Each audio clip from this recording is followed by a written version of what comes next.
Welcome to my YouTube channel, The Mathematics. Today we will start with exercise 1A.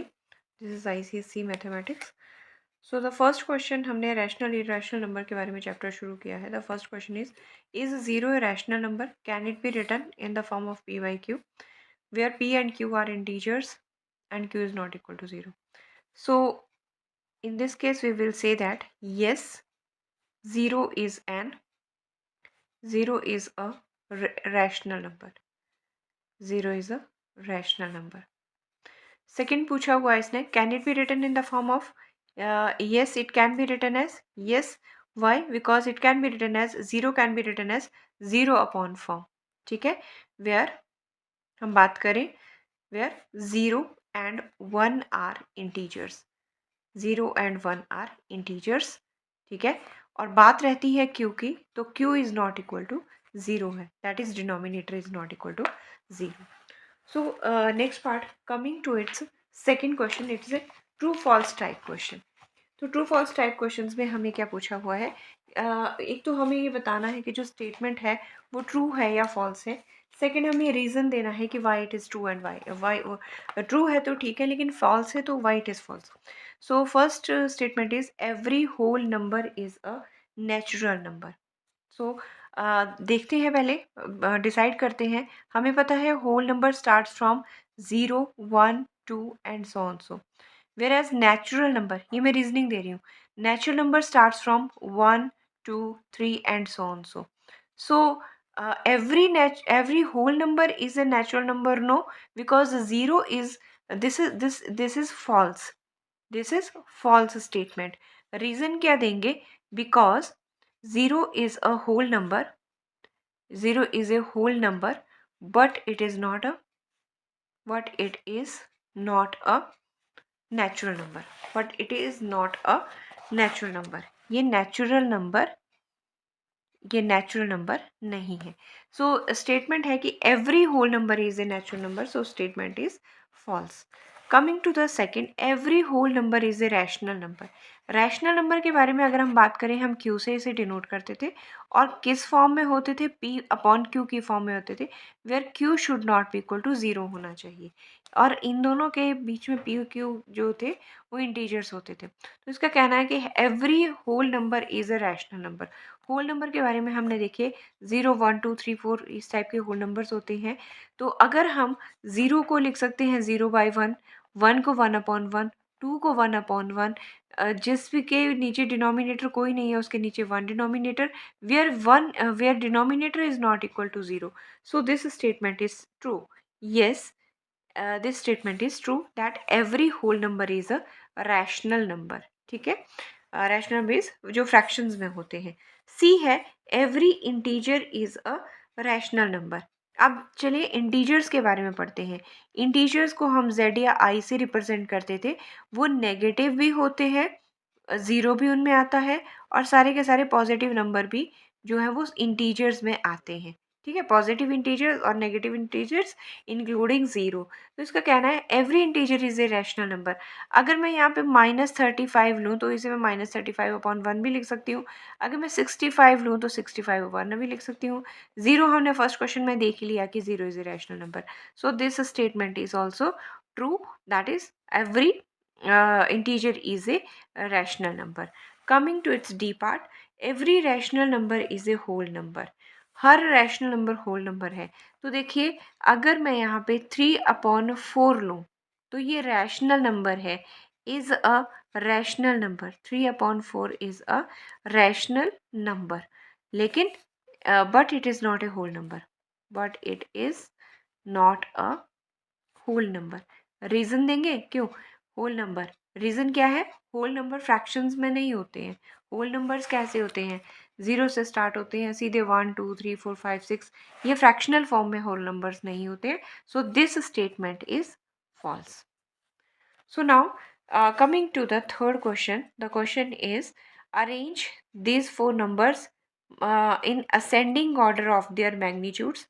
Also find the difference between the largest and the smallest of these rational numbers. Express this difference as the decimal fraction, correct up to one decimal place. ठीक है। सो हमें कुछ fractions दे रखे हैं इस question में, हमें कुछ फ्रैक्शंस दे रखे हैं। सॉल्यूशन है -5/9 गिवन है, 7/12 भी गिवन है, उसके बाद मुझे -2/3 गिवन है और 11/18 गिवन है। देखिए, जब भी हमें फ्रैक्शनल फॉर्म में हमें असेंडिंग या डिसेंडिंग ऑर्डर बनाना है, तो सबसे पहले हमें सबका डिनोमिनेटर इक्वल करना पड़ेगा, और डिनोमिनेटर इक्वल करने के लिए हमें पहले सबका एलसीएम लेना पड़ेगा। जो डिनोमिनेटर है 9 है, 12 है, 3 है, फिर 18 है। मैं एलसीएम ले रही हूँ, दिस इज 9, 6, 3 एंड 9। ठीक है, अगेन विथ 2, 9, 3, 3 एंड 9। मैं 3 से कैंसिल करूँगी, 3, 3, 1, 1 and 3, and this will be equals to 3, 1, 1 and 1।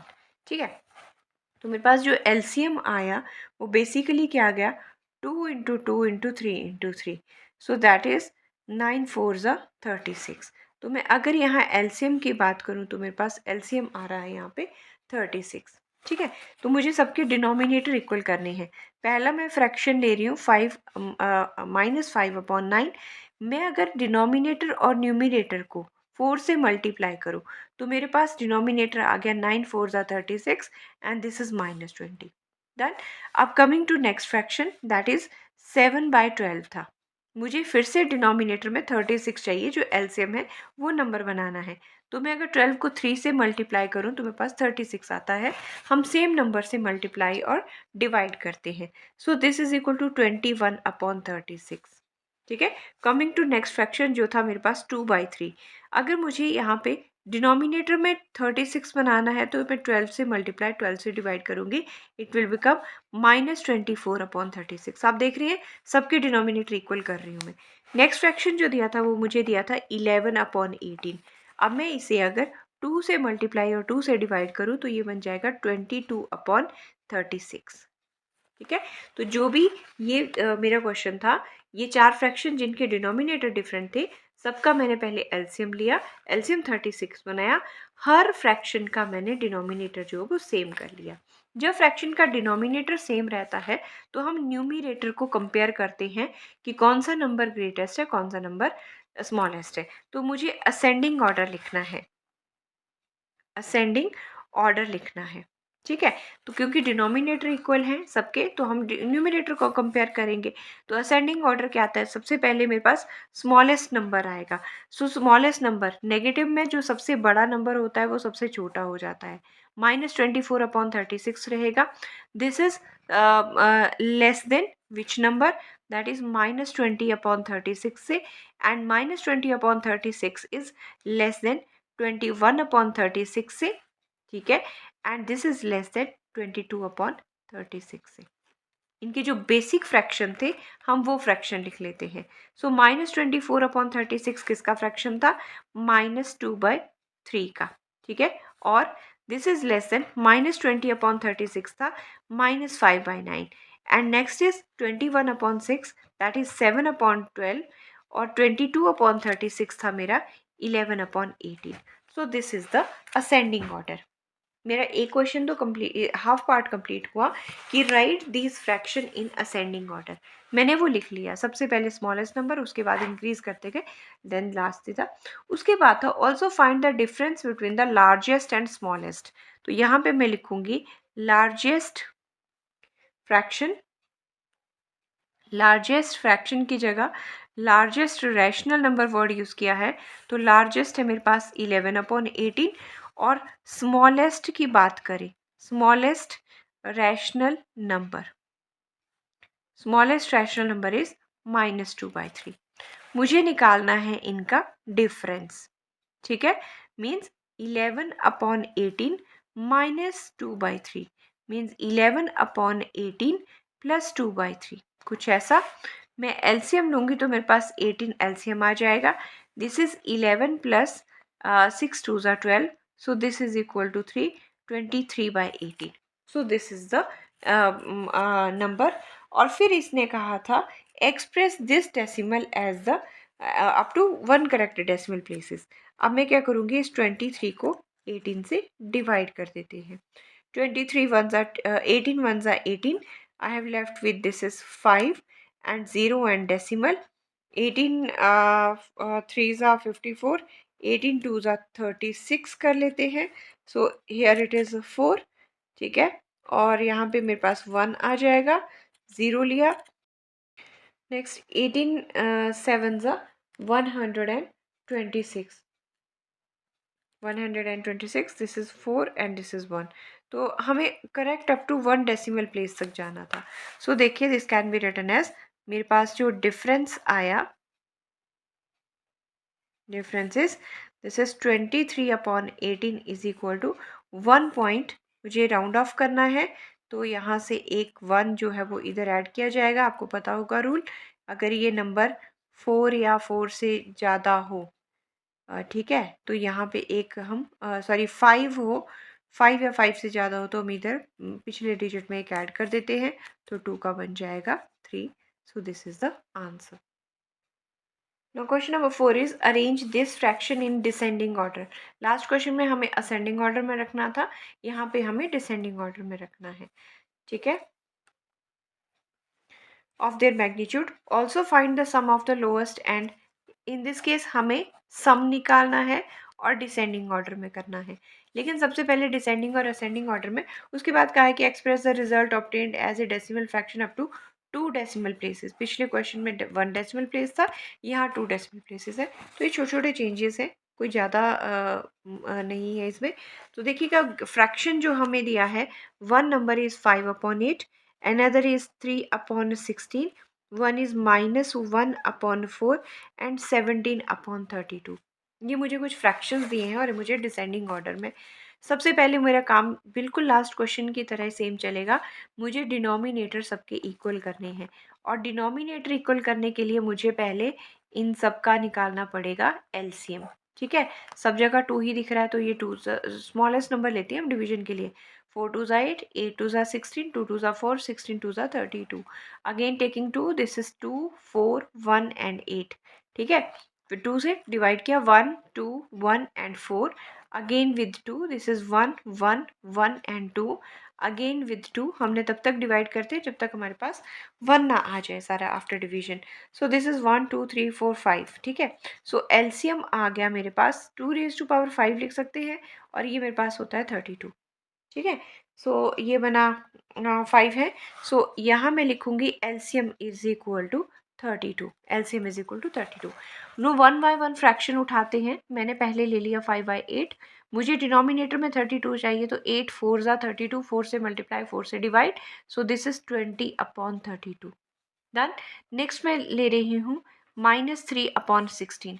16 2s are 32, 2 से मल्टीप्लाई, 2 से डिवाइड. So this is -6/32. मुझे ना सबके डिनोमिनेटर इक्वल करने हैं, उसके बाद कंपैरिजन होगा. एंड नेक्स्ट फ्रैक्शन इज -1/4 है. So 4 8s are 32, 8 multiply, 8 division, -8/32. Coming to next, that is 17/32. तो 1 से मल्टीप्लाई करें और 1 से डिवाइड कर दें, तो 17/32. आप देख रहे हैं, इन चारों फ्रैक्शंस में जो डिनोमिनेटर है वो सबका इक्वल आ गया, इक्वल टू दैट एलसीएम. ठीक है, अब मुझे लिखना है इसका डिसेंडिंग ऑर्डर. डिसेंडिंग ऑर्डर में इसे कन्वर्ट करना है. डिसेंडिंग ऑर्डर में सबसे पहले बिगेस्ट नंबर आएगा, और बिग मेरे को दिख रहा है 20/32 इज ग्रेटर दैन 17/32. दोनों पॉजिटिव हैं. उसके बाद छोटा वाला, दैट इज -6/32. नेगेटिव नंबर्स में जो छोटा नंबर होता है वो बड़ा होता है, और जो बड़ा होता है वो स्मॉल बन जाता है. ध्यान रखना है. इनके ओरिजिनल फ्रैक्शंस लिख लिए जाएं. 20 कॉरस्पॉन्ड्स कर रहा था 5/8 को. 17/2 था 17/32 को, और उसके बाद -6 था -3/16 को. उसके बाद मेरे पास था -1/4 को कॉरस्पॉन्ड करता था. तो ये मेरे पास आ गया डिसेंडिंग ऑर्डर. अब इसका कहना है कि also find the sum of lowest and largest rational number. ठीक है, सो हम यहाँ लिखेंगे लार्जेस्ट रैशनल नंबर कौन सा हुआ, दैट इज 5/8. एंड स्मॉलेस्ट या लोएस्ट रैशनल नंबर, लोएस्ट हो गया -1/4. इनका निकालना क्या है, sum, that is 5/8 plus minus 1/4. This is equal to 5/8 minus 1/4. Here 8 will be the LCM. This is 5 minus 2. So this is 3/8. ठीक है, अगर मैं 3 को 8 से अब डिवाइड करके मैंने अप टू 2 डेसिमल तक निकालना है. I'll take 0 here, decimal. 8 2 are 16, 8 3 are 24, 6 is left here, 0, 8 7s are 56, and this is a 4 and 0, and 8 4s are 32. 8 4s are 32. तो अगर मैं इन्हें इस तरह से कैलकुलेट करती हूँ तो मेरे पास ये जो नंबर आ रहा है 8 5 ज़ा 40 मिल जाएगा मुझे यहाँ से, सॉरी 8 5 ज़ा 40 मिल रहा है मुझे. ठीक है, तो यहाँ मैं लिख सकती हूँ, ये बना 3/8 कैन बी रिटन एज 0.375. लेकिन मुझे निकालना था 2 डेसिमल प्लेसेस तक. यहाँ 5 या 5 से बड़ा नंबर हो तो हम इधर एक +1 कर देते हैं. सो 0.38 इज द आंसर. ठीक है, so this is the way how we solve these questions. Now coming to question number 5, without doing any actual division, find which of the following rational number have the terminating decimal representation. मैंने आपको एक ना note दिया था कि जब भी किसी भी रैशनल नंबर का, जैसे 7/16 ही ले लें, अब जब उसका डिनोमिनेटर जब हम 2m इंटू 5n की फॉर्म में एक्सप्रेस करें डिनोमिनेटर को, तो हम डायरेक्ट डिनोमिनेटर चेक करके बता सकते हैं कि that have terminating decimal expansion. अब मेरे पास 16 है, तो देखिए 7/16 को मैं लिख सकती हूँ 2 2 ज़ा 4 2 ज़ा 8 2 ज़ा 16 लिख सकते हैं. दैट इज 7/2 हो जाएगा, इंटू 5 0 कर दें, क्योंकि समथिंग 0 इज़ 1. अगर नहीं है तो हम एक्सप्रेस कर सकते हैं. ठीक है, सो यहाँ रीज़न देंगे because denominator of 7/16 can be expressed in terms of 2m into 5n. So it has terminating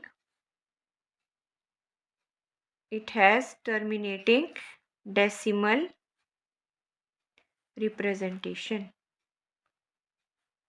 इसका कहना था क्वेश्चन में विदाउट एक्चुअल डिवीजन, हमें डिवाइड करके नहीं चेक करना है.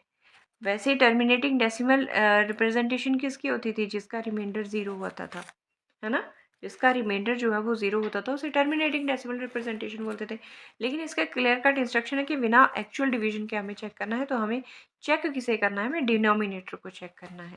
So coming to its second part, this is 23/125. अब देखिए इसे मैं कैसे लिख सकती हूँ, 23/5 into 5 into 5, that is 23/5³ into 2⁻0 कर ले. अब क्योंकि 2 मिसिंग है तो ठीक है, तो हम लिखेंगे because denominator of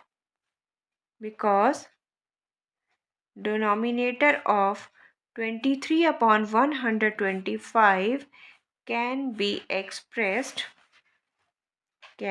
expressed as the multiple of किसका, 2m into 5n. So it has terminating decimal expansion, decimal representation.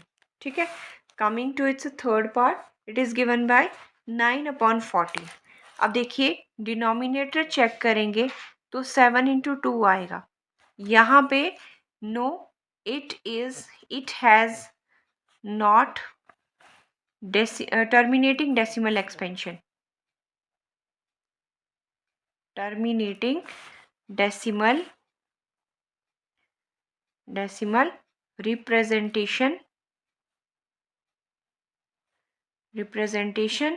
as it cannot be expressed. It cannot be expressed as the product of 2 raised to power m into 5 raised to power n. इसके अलावा यहाँ 7 आ रहा है मेरे पास, ठीक है. Coming to its fourth part, 32/45, ठीक है. So this can be written as 32/3 3s are 9 5s are 45. 32/3 square into 5 raised to power. So same explanation as यहाँ पे हमने दी है, ठीक है. Fifth part is 43/50. तो कैसे करेंगे? This is 43/5 into 5 into 2, that is 43/5 square into 2. So yes, it has terminating decimal expansion. ठीक है, आप ये कंप्लीट कर लेना. सिंपल क्वेश्चंस हैं. क्वेश्चन नंबर 6 देखिएगा. Next is 17/40. 40 को मैं लिख सकती हूँ 17 into 2 into 2 into 2 into 5, that is 17/2 cube into 5. तो है किस फॉर्म में? बेसिकली ये है 2 raise to power n into 5 raise to power n. तो हम यहाँ पे भी सम अप करेंगे कि yes, it can be written as in the form of terminating decimal expansion. Now coming to its seventh part, this is given as 61/75. तो इसे check करें. 61 this is 5 into 5 into 3, that is 61/5 square into 3. तो ये no. Why? Because it is not in the form of 2 raised to power m into 5 raised to power n की form में नहीं है. सो आप रीज़न खुद लिख लीजिएगा. Next coming to part 8, this is 123/250. This can be written as 123. 250 can be written as 5 into 5 into 5 into 2. ठीक है. So this is equals to 123/5 cube upon 2. ठीक है. So again yes, it has terminating decimal expansion because it can be written as in the form of 2 raised to power n and 5 raised to power n की form में इसे represent कर सकते हैं.